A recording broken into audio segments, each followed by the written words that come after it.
خب، بزنیم به دل طبیعت. اینجا 5 تا از خطرناکترین حیوانایی رو بهتون معرفی میکنم که باید بشناسیدشون. اولیش پشه است.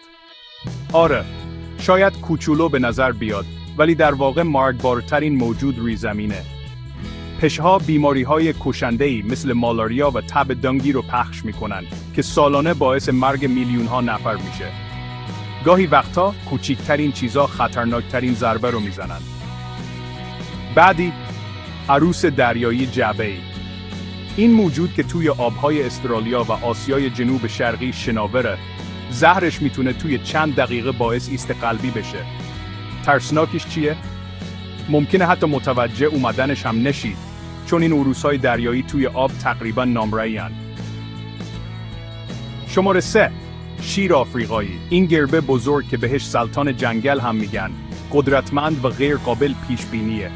با اینکه معمولاً از آدما دوری میکنن، شیرهای گرسنه یا عصبانی میتونن کشنده باشن. پس از دور تحسینشون کنید.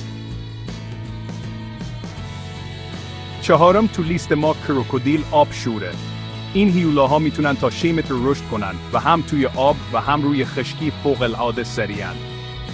اگه نزدیک رودخونه ها یا سواحل گرمسیری بودید، حسابی حواستون رو جمع کنید. و بالاخره کبرای آسیایی. یه نیشش میتونه حسابی شما رو به دردسر بندازه. کبراها سریعن و میتونن اونقدر زهر تزریق کنن که یه فیل رو بکشه. اگه یه وقت یکیشو دیدید، آروم عقب برید و بهش فضا بدید. پس دفعه بعدی که رفتید طبیعت گردی، یادتون باشه. طبیعت فوق العاده است، ولی باید بهش احترام گذاشت. کنجکاو باشید، ولی ایمان بمونید.